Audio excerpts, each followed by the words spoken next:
¿Qué tal amigos? Bienvenidos una vez más a Café Coloquio. Con ustedes, Mauricio Aguirre y Raúl Cortés.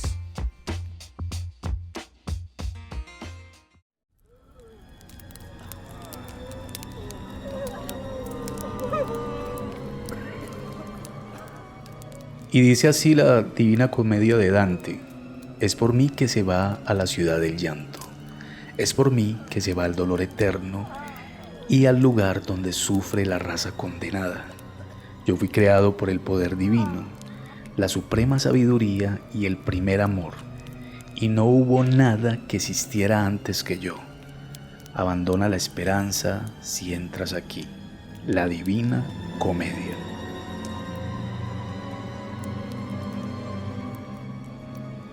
Pues esta inscripción se encuentra en la parte alta de la puerta que da entrada al infierno, de acuerdo al relato imaginario de Dante Alighieri en su obra cumbre La Divina Comedia.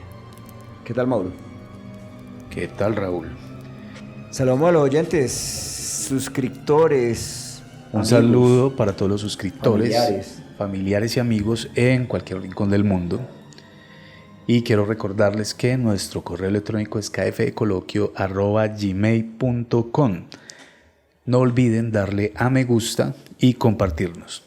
Bueno, Mauro, empezamos leyendo unos apartes del libro La Divina Comedia de Dante Alighieri, poeta y escritor italiano. Probablemente 1300. una de las cosas que más, o de las interpretaciones que más alusión nos da al infierno, y es la Divina Comedia de Dante. Pero es que sabes que hay algo muy interesante ahí, es que él escribe, él es poeta, él no es teólogo, no era nada de eso, sino poeta, escritor. Y él escribe esto, según él, porque cuando él tenía 35 años, hombre, como en una visión, en un estado de trance, no sé, él dice que fue al infierno, que visitó el infierno y, si no estoy mal, era para una Semana Santa, por allá del año 1300 algo. Y él escribe esta obra que llama La Divina Comedia e ilustra de una manera muy, muy interesante lo que es el infierno. Pero, Mauro, lo hace muy detalladamente. Sí, y lo vamos a ver a continuación. Pero, Mauro, mucho antes de que Dante bajara al reino de ultratumba, como lo expresa él en La Divina Comedia, el concepto del infierno, que es ese lugar destinado a los pecadores, ya existía. En la actualidad, de pronto, en un mundo secularizado como el nuestro, donde vivimos con afanes, especialmente pues en este lado del mundo, digamos Occidente y también acá en Latinoamérica, la existencia de un lugar al que irá nuestra alma cuando abandone nuestro cuerpo, pues no nos parece como, digámoslo, como tan importante para pensarlo, porque estamos sumidos, digámoslo de esta manera, en la vorágine del día a día, o sea, en esos afanes del día a día. Pero en otro tiempo, Mauro y oyentes, había más tiempo que... en otro tiempo, sin embargo, fue algo fundamental. Y imagínate tú en la Edad Media, los desgraciados se consolaban con que si en esta vida no hallaban paz, al menos la encontrarían en la vida siguiente, en la vida eterna, ¿no es cierto? Imagínate tú la Edad Media, donde las condiciones de vida no eran las mejores, donde el promedio, o digamos la esperanza de vida era muy corta, ¿no es cierto? Creo que ya tú con 30 años o 40 ya eras ya de edad avanzada. Entonces, es que eran unas condiciones de vida muy complejas. Imagínate tú esas condiciones de vida complejas, el analfabetismo era altísimo. Mauro, no todos sabían leer.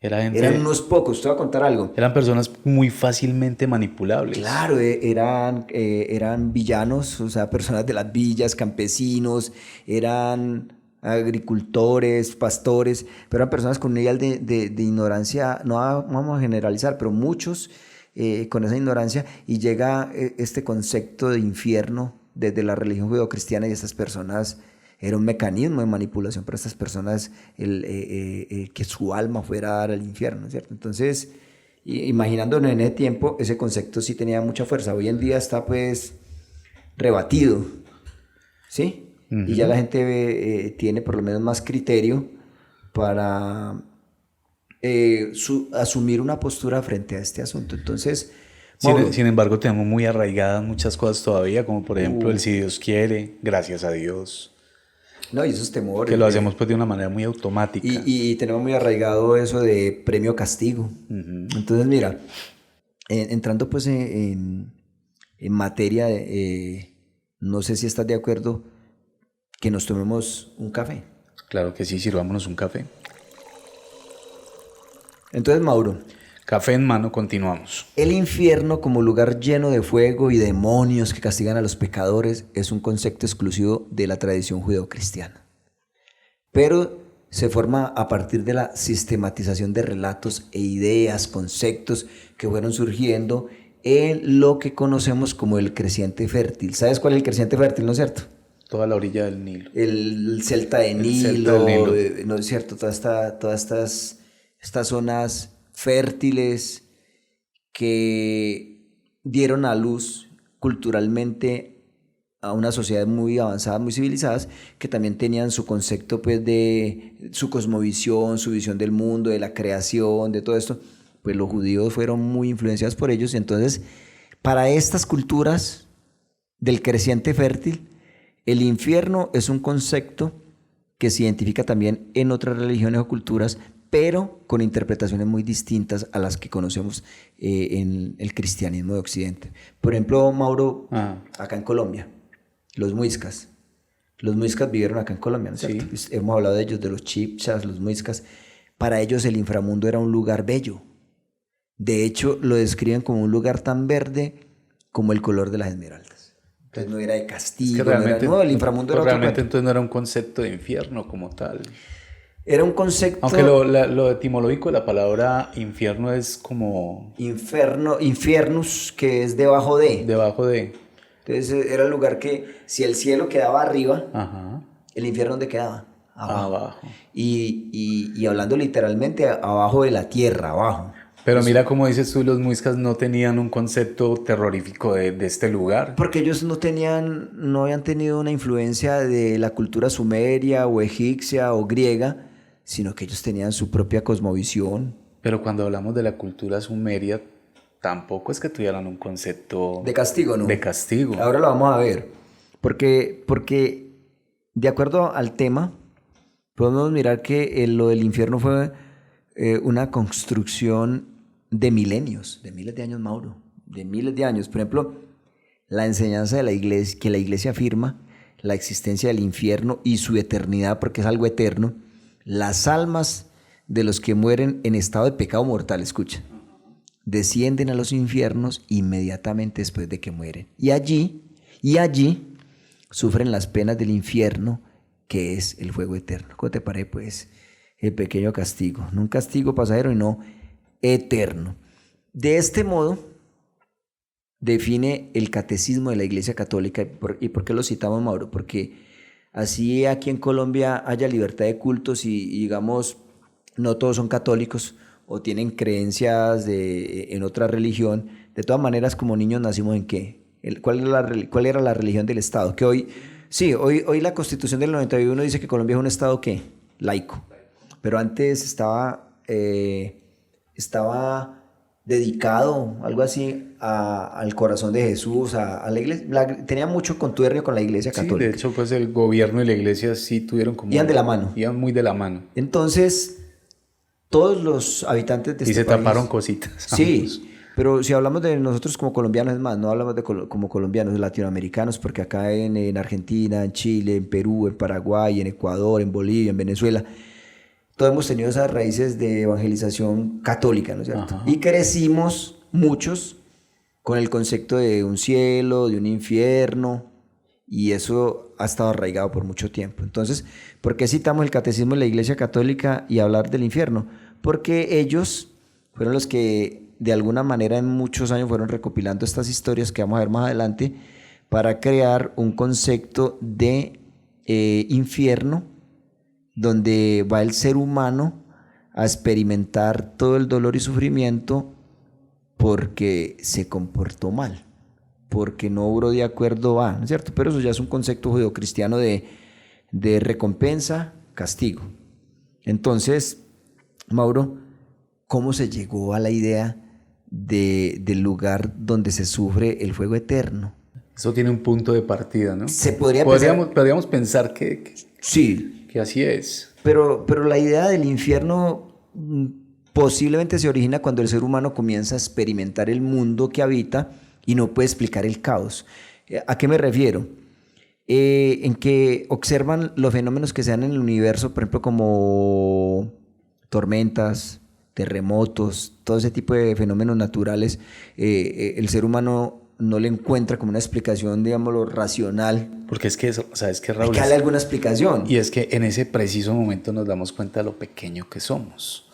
Entonces, al ver un fenómeno tan increíble, tan gigantesco, tenemos que tratar de darle una explicación. ¿De dónde viene eso? ¿De dónde viene? ¿Quién está haciendo eso? ¿Y sabes qué empezaron a hacer? Empezaron a vincular ese tipo de fenómenos ¿con qué? Con el inframundo. Pero cuando hablamos de inframundo no es que estamos hablando de lugar de castigo, estamos hablando de un lugar que está más allá de esta existencia física, de este sistema de cosas, un lugar que no se ve, pero que es todo un mundo, y se llama el inframundo, ¿cierto? Entonces, todas esas ideas terminan en una combinación de creencias en que el más allá, dentro de las civilizaciones, por ejemplo, egipcias y mesopotámicas, influenciaron a el pueblo hebreo. Sí, ellos toman un pedacito de cada cosa de estas, de cada cultura, de cada cosmovisión. Y es muy interesante ver, por ejemplo, que la palabra Gehenna, en hebreo, se formó de un término que es Geinon, que quiere decir, es una palabra hebrea que significa Valle del Hinón. ¿Sabes qué era el Valle del Hinón? Era un lugar junto a Jerusalén, para ser más precisos, en la muralla de Jerusalén, en el lado sur, los judíos sacrificaban niños a Moloch, que era un ídolo o un dios de esa época. A Moloch los quemaban. Pero entonces vino un rey llamado Josías, que puede encontrar en la Biblia, por ejemplo, está en el libro de Isaías y está en otros libros del Antiguo Testamento. Viene este rey Josías y prohíbe aquel culto sangriento. Y con el fin de que el lugar mancillado por esos sacrificios fuere execrado por los judíos, este rey ordena que en ese lugar arrojen todas las inmundicias de la ciudad. ¿Eso lo hacían los judíos? Sí, desechos, cosas. Y en este lugar, fuera de la ciudad, se usaba para quemar esos desperdicios. Entonces, prendían esos desperdicios. Mira que ya tenía una carga pues muy negativa. Benny, esto lo hacían los judíos en un lugar cerca a Jerusalén. A Jerusalén. Tú sabes que la ciudad de Jerusalén era amurallada. ¿Y hacían sacrificios a Sí, hubo esta deidad? Un tiempo en que hicieron los sacrificios a Moloch, pero entonces este rey Josías termina con esto y se vuelve un lugar que ya tenía una carga pues de maldito, de execrable, y él dice, no, pues este lugar ya van a seguir botando los desechos, las basuras y quemarlo. Era como un vertedero, pues. Lo conocemos hoy como un vertedero. Pero muy interesante lo que estás diciendo, muy tremendo, porque es que, a ver, estás nombrando a un rey que se llamaba... Josías. Josías, estamos hablando de esto pasó mucho después de Jueces entonces. No sé bien la cronología. Porque estamos hablando de que ya había un rey, ¿no? Ah, bueno, sí, ya tenían, ellos pidieron rey como los otros pueblos, Ajá. Entonces ya tenían rey. Pero entonces, bueno, Mauro, en la cultura griega, por ejemplo, Hades, que es de la mitología griega, era el que, digamos, guardaba un cierto parecido con el concepto de infierno actual. Pero el Hades, para los griegos, era el lugar donde iban las personas cuando morían, pero no eran castigadas ni nada, sino era el lugar, digámoslo, de los muertos. Incluso era un lugar de paso, ¿no? Sí, porque es que según creían los griegos, este inframundo se situaba también debajo de la tierra. Por eso se habla pues de infierno, infernus, que es debajo de. Entonces... aquí es donde llegaban y los esperaban en un lugar Caronte, ¿cierto? Caronte era el que cruzaba a los muertos en una barca. Y de ahí cruzaba el río y al otro lado estaba Cancerbero. Y de ahí el concepto de las monedas la moneda para pagarle a Caronte, y ya se la ponían en los ojos, creo que a la persona que fallecía, pero era porque estaba ese concepto de que con esa moneda le iba a pagar a Caronte de que cruzara ese río. El río, y al otro lado está el Cancerbero, que era un perro de 3 cabezas que cuidaba las puertas del infierno para que la gente del mundo de afuera no fuera a entrar al inframundo. Entonces es un concepto muy griego, pero por ejemplo en la cultura egipcia, Mauro, el fallecido también era juzgado por Osiris, tras ser conducido por Anubis al reino de los muertos. Ese era el que ponían su corazón en una balanza. Esa figura me parece muy bacana, Mauro. Se pesaba su corazón en una balanza. Sí. Y si era más ligero que una pluma, significaba que el individuo había sido justo en su vida. Un juicio muy parecido al del dios llamado Yama en la mitología hindú, que pesan el corazón y bueno, usted fue justo, listo, bienvenido. O sea, que el corazón que fuera pesado había sido fregado Malo. a esta persona en la vida malo. Pero tiene pues como mucho sentido poético, ¿no es cierto? Mira, por ejemplo, la cultura sumeria. Los persas hablaban, por ejemplo, del puente Simbab, conté al final Simbab, que separaba a los vivos de los muertos. Ajá. Y curiosamente, dos perros con 4 ojos guardaban el final del puente, que nos recuerda a Cancerbero de la cultura griega, ¿no es cierto? Ajá. Algo que a mí me sorprendió es que los budistas, o el budismo tiene también un concepto de infierno. Y completamente distinto también, ¿no? El Naraka. El Naraka dicen que sirvió como inspiración para el infierno de la mitología china, este concepto budista. Y el concepto Diyu, dominado por Yama, que es un dios, que en este caso es el rey del infierno. Diyu es un laberinto de mazmorras subterráneas, mira que siempre se ubica debajo de la tierra, donde las almas son tratadas en concordancia con sus pecados terrenales, los que cometieron en vida. Es decir, como el infierno de Dante, tanto Naraka como Diyu están separados por niveles. Eso pasa en el budismo. Sí, son infiernos que están separados por niveles, Mauro. Y entonces tú empezás leyendo... Pero vení, entonces hay conceptos distintos en el budismo o el budismo es uno solo. No, el budismo tiene varias ramas. Porque está el budismo zen, está el budismo del pequeño vehículo, el budismo del gran vehículo. Está el de pues porque es que hay uno que refiere a la reencarnación y que sí, vuelves y vuelves hasta eso, que... Ese es el budismo de la India, de Nepal, ¿no es cierto? Ajá. Pero el budismo llegó también a Japón. Entonces se habla del budismo del gran vehículo y el pequeño vehículo. Entonces, por ejemplo, el que tú dices de reencarnación y todo eso, el budismo de Nepal, de la India, ¿sí? Y este concepto lo tiene, digamos, el budismo de la India, que también influenció al concepto de infierno de los chinos, que es muy interesante porque siempre se hace alusión, cuando se habla del inframundo, se habla debajo de la tierra. Sí. Es un concepto de pronto muy arraigado porque cuando tú hablas, por ejemplo, de lo divino, ¿hacia dónde miras? Hacia arriba. Hacia arriba, ¿no es cierto? Pero qué tremendo, lo que ahorita socializamos, y yo te decía, qué tremendo, Raúl, que culturas tan distantes la una de la otra tengan como conceptos tan similares. Porque es que los seres humanos, independientemente de la cultura que seamos, hay algo en el ADN a nivel general de la raza humana que busca siempre un contacto con algo superior a él, ¿no es cierto? Y darle explicación, porque es que, mira, Mauro, tocaste un tema que es muy interesante. Y mira, hay conceptos del inframundo también, que es debajo de... Sí, pero es que tocaste un tema muy interesante y es que el hombre es, yo no sé si hay alguien que pueda ofender que yo diga que el hombre es el único animal que es racional y que piensa, y nosotros, por ejemplo, tenemos conciencia de que estamos vivos. Hay animales que no, simplemente instintivamente sobreviven. Pero vos y yo y los oyentes, los que nos están escuchando, que nos hace humanos también, que tiene, entre muchas cosas, que tenemos la conciencia de estar vivos, de ser, que pensamos, y al pensar podemos elaborar una serie de conceptos y ideas y cosas para poder explicar, como decíamos al inicio, todo este tema de sucesos que racionalmente a veces no se explican, había que darles alguna interpretación. Así es. Entonces, Mauro, y incluso interpretaciones muy charras. Por ejemplo, imagínate un temblor, un terremoto. Para los oyentes que de pronto están fuera de Colombia, cuando decimos charro, o sea, es algo gracioso. Algo gracioso. Simpático. Imagínate pensar que cuando tembló, hubo un terremoto, es que este gigante Atlas, que es el que sostiene el mundo, se movió porque le estaba picando la espalda, sí, o estaba cansado de un lado. O en Japón o en la India pensar que es una serpiente gigante que vive bajo la tierra y se movió. O por ahí no hay una tortuga también. Una tortuga gigante, pero eso es por allá como ¿cómo es que por allá en Oceanía, que es una tortuga gigante que el mundo reposa sobre la caparazón y la tortuga se mueve, tiembla. Pero bueno, eso es... Tiemblan las placas tectónicas. Se mueven y por estos días ha estado temblando bastante acá en Medellín. Creo que hoy tembló. Sí, muy fuerte, a las 2 de la mañana. Sacudida tremenda. Menos mal ya tenemos como una explicación científica de esto, ¿no es cierto? Porque si no hubiera pensado que alguien me movió pues el piso.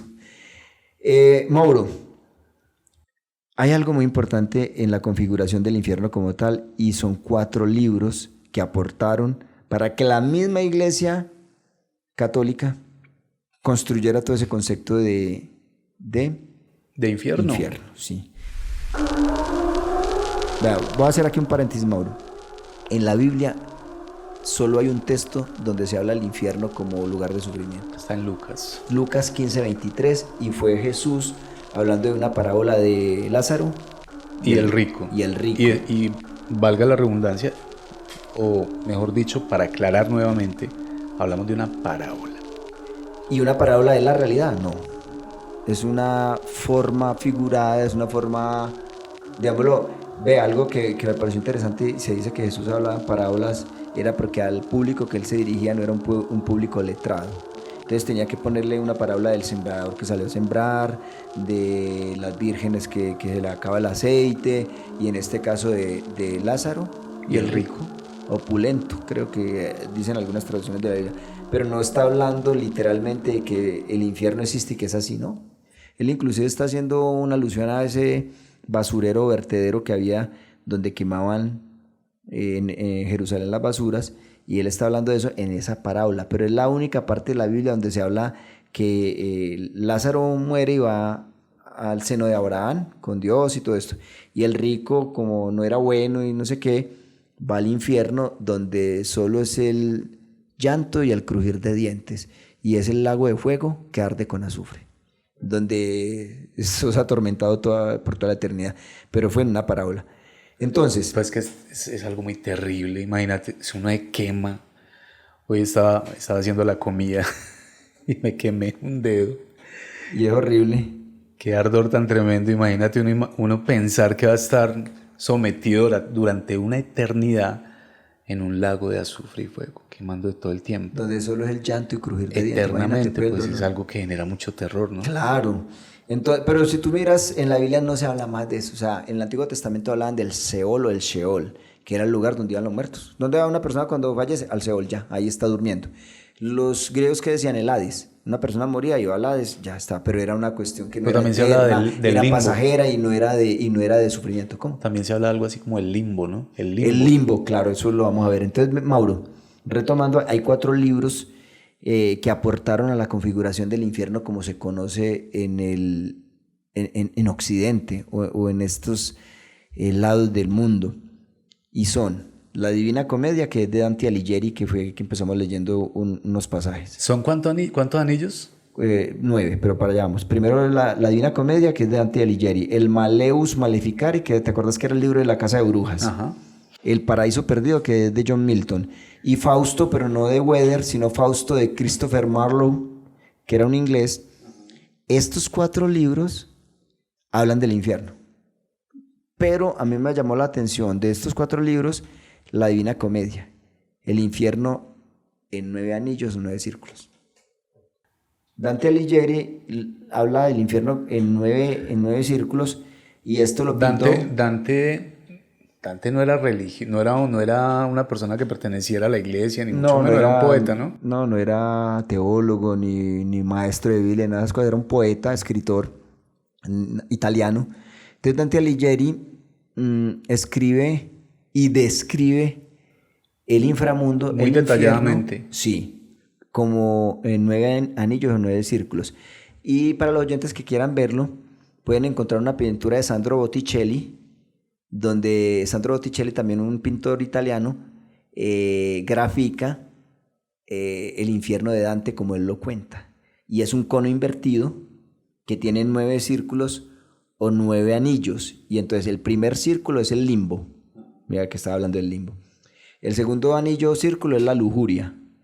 El tercer anillo o círculo es la gula. El cuarto es la avaricia y la prodigalidad. El quinto es la ira y la pereza. El sexto es la herejía. El séptimo es la violencia.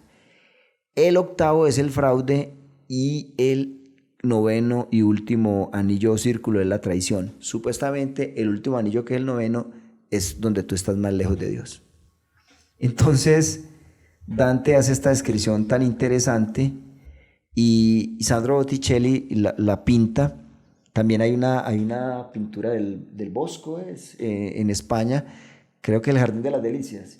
También grafican ahí como lo que es la maldad, el infierno, todo esto. Entonces, según Dante Alighieri, en la Divina Comedia, el infierno es un enorme valle cónico y está dividido en 9 niveles o círculos, cada cual más profundo y estrecho que el anterior, se va cerrando. Y el último queda pues en lo más abajo de la tierra. Para llegar hasta él hay que cruzar el río Aqueronte. El río Aqueronte es el que habla la mitología griega, que Caronte ayuda a pasar a la gente el río Aqueronte y le pagan la moneda y al otro lado está esperando el cancerbero. Y las almas lo hacen en esta barca, en la barca de Caronte. Entonces, me parece muy curioso porque para los que de pronto quieran leer el libro y darles como un avance, es que Dante Alighieri se encuentra con Virgilio, que es un poeta romano, sí, latino, y lo acompaña a descender al infierno. O sea, ellos andan juntos. Están como en Semana Santa, y la idea es que tienen que salir, bajan hasta lo más profundo del infierno y tienen que salir antes de que amanezca la mañana de Pascua. Y en ese periplo, en esa aventura, estos dos poetas y escritores de diferentes épocas, Dante Alighieri y Virgilio, hacen todo ese recorrido, y es muy interesante porque dice Dante que vio allí a cardenales, a papas condenados en ese infierno, sufriendo y todo, cuando para la época era una crítica muy fuerte decir que vio a determinado papa en el infierno. Sí. Sufriendo. Sí, no era cualquier cosa. Entonces, Mauro y oyentes, incluso si hablamos de 50 años atrás, eso era hablar de esto inconcebible. era tremendo, y esto estamos hablando del año 1300. Entonces, Mauro, es muy interesante porque ¿qué otro personaje dice la escritura y todo descendió a los infiernos? Jesús. Jesús. Cuando muere, dice que descendió a los infiernos y rescató las almas, ¿no es cierto?, perdidas. Entonces, mira que ya hay una mitología, hay una figura mitológica que también hizo lo mismo, que descendió a los infiernos y pudo contar qué era. Pero si vamos a hablar en términos reales, nadie ha estado en el infierno y nos puede decir si existe o cómo es. Todo esto se ha ido configurando a partir de cosmovisiones de diferentes culturas, de leyendas, de libros, de obras literarias, pero realmente no podemos decir que el infierno como tal existe. Es más, imagínate que para los mayas, los cenotes, ¿vos sabes cuáles son los cenotes, no es cierto? Es como una cueva con entrada al mar. Muy bonito eso, por cierto. Para los mayas esa era una puerta al inframundo. Pero no al infierno como lugar de castigo, sino una puerta al inframundo. De hecho, exploradores, buzos bajan y han encontrado una cantidad de cosas allí, ofrendas y también huesos de personas. Entonces, Mauro, mira por ejemplo, cómo en el siglo V en Europa la idea del infierno está bastante clara, o sea, reafirmada por los papas y los diferentes concilios. Mira cómo lo graficaban ellos. El infierno eran fosas llenas de llamas similares al flegetonte. O sea, aunque en algunas ocasiones también se habla del infierno como un lugar helado. Es más, Dante dice que vio al diablo sumergido hasta la cintura en un hielo congelado. Congelado. Sí. Entonces... y muerto de sed. Sí, y muerto de sed. Se escuchan llantos, hay serpientes y olores nauseabundos. De hecho, también hablan del hielo. En las visiones de Dante, Satanás está inmerso en el hielo hasta la cintura, llorando y babeando con sed. Milton, que fue el escritor de El Paraíso Perdido, también habla de ello. Él dice que más allá de las llanuras del fuego del infierno hay regiones de hielo, de granizo, nieve y viento, donde los condenados tienen que hacer unas excursiones obligadas a esos lugares. Tienen que hacer excursiones Sí, obligadas. a esos lugares, donde hay tormentas, viento fuerte, nieve. Entonces el concepto de infierno llega después como idea de justicia, al descubrir que no todos somos iguales y que la maldad de alguna manera debe ser castigada. Si no es en esta vida, entonces en la siguiente. Porque al final, parafraseando de pronto lo que decía Sartre, el escritor, todo se reduce a los otros. No hace falta irse debajo de la tierra. El infierno puede ser los otros y por tanto también podemos serlo nosotros mismos. ¿Qué estamos hablando acerca del infierno acá, Mauro? Para ti, por ejemplo, para mí el infierno es la guerra. Hay muchos escenarios que pueden convertirse en infierno. Nosotros creo que somos expertos, la humanidad, en generar infiernos.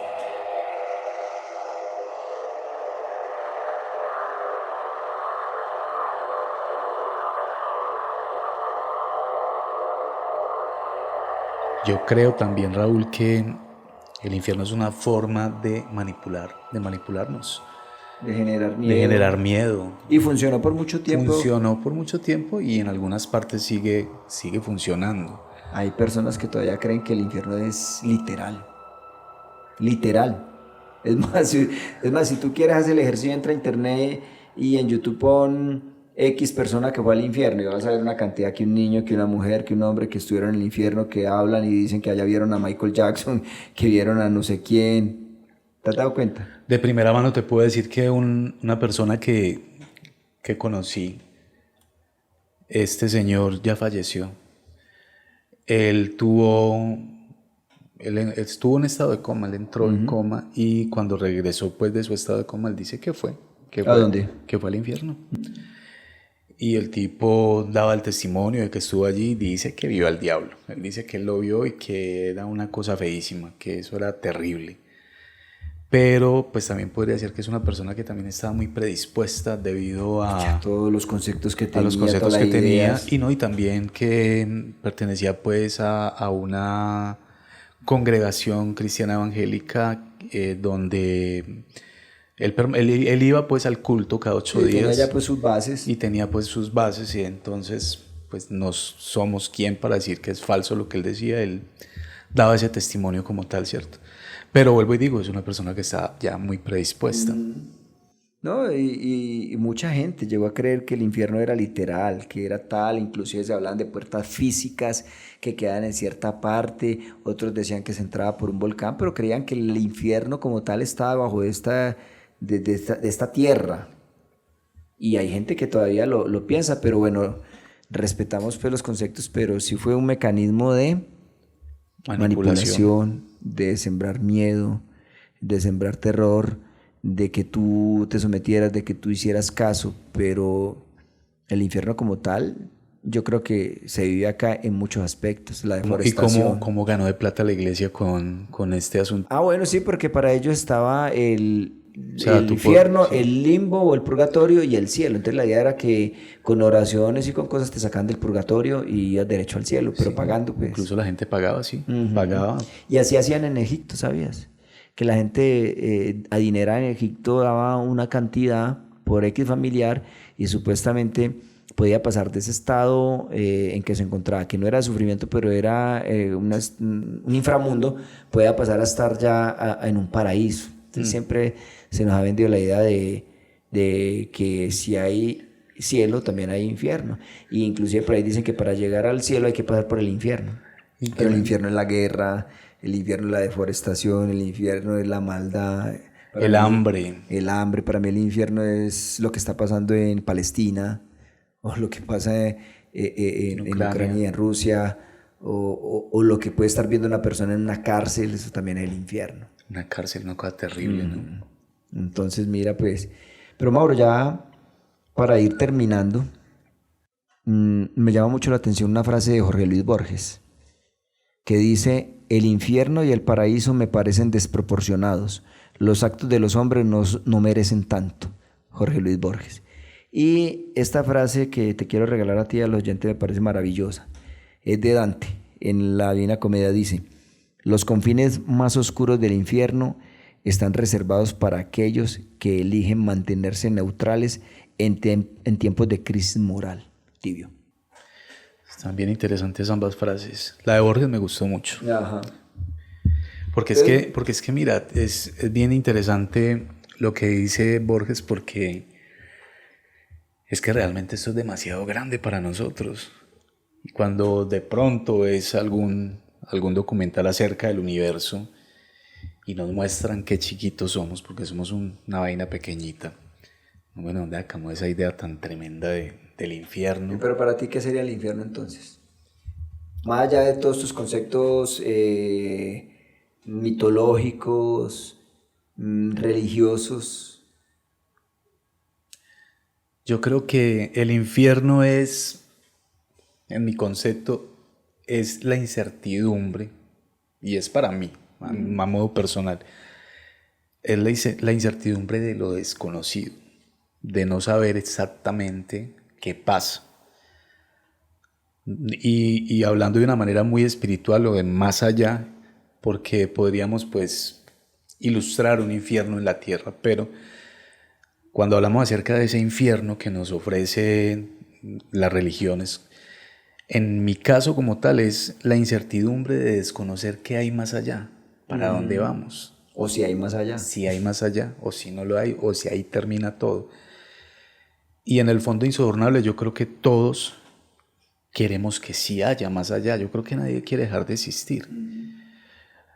Sin darse cuenta que si dejas de existir, pues ya qué importa, dejas de existir y pues no sientes, no. Una vez venía la muerte, no hay conciencia de No hay que estás conciencia vivo de que estás, o que estás muerto. No hay de que conciencia estás vivo o muerto. Pero desde nuestra existencia y desde este momento que podemos pensarlo, nos preocupa de pronto es eso, esa incertidumbre de lo que va a pasar. Pero en el fondo insobornable, si tomamos conciencia de que si realmente no hay más nada, pues tú acabas de decir la frase. O sea, una vez muerto, si no hay conciencia, pues no pasa nada. Pero yo creo que el infierno está aquí en esta vida, en los asuntos que yo te digo que generan sufrimiento al ser humano. Es que de hecho está tan aquí el infierno como tú lo dices, que son los vivos quienes se han atrevido a describir un infierno. Y acuérdate de lo que decía, el infierno, yo creo que para ir terminando pues mi participación en este aspecto, y lo decíamos, son palabras de Sartre: todo se reduce a los otros. No hace falta irse debajo de la tierra. El infierno puede ser los otros y por tanto también podemos serlo nosotros mismos, el infierno para alguien. Así es. Bueno, Mauro. Raúl, bien interesante el tema. Me parece tema interesante también el cielo, ¿no? El paraíso. El paraíso, el concepto de cielo, porque es que son conceptos muy diferentes. Mira cómo estos vikingos tenían un concepto de cielo que era estar allá tomando cerveza y comiendo junto a Odín, ¿cierto? Sí. Y así diferentemente todo el mundo tiene conceptos distintos del cielo, como lo tienen también del infierno. Bueno, Raúl, llegamos al final del episodio. Quiero agradecerle mucho a los que nos acompañan y siempre están pendientes de la notificación. Recuerden que nuestro correo electrónico es kfecoloquio@gmail.com y nos encuentran no solamente en YouTube, también en Spotify. Los invitamos a que, si no quieren de pronto ser interrumpidos por algún comercial o poder apagar su celular, metérselo al bolsillo y ir escuchando, pueden también escucharnos en Spotify. Los esperamos entonces en un próximo episodio y nos escuchamos, Raúl, en un próximo episodio. Hasta pronto, Mauro y oyentes. Hasta pronto.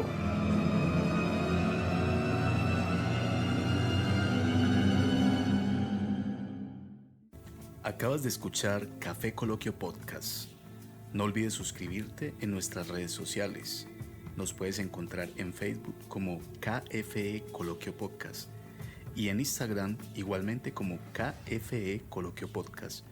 No olvides buscarnos también en YouTube y recuerda que estamos en las principales plataformas de streaming. Hasta un próximo episodio.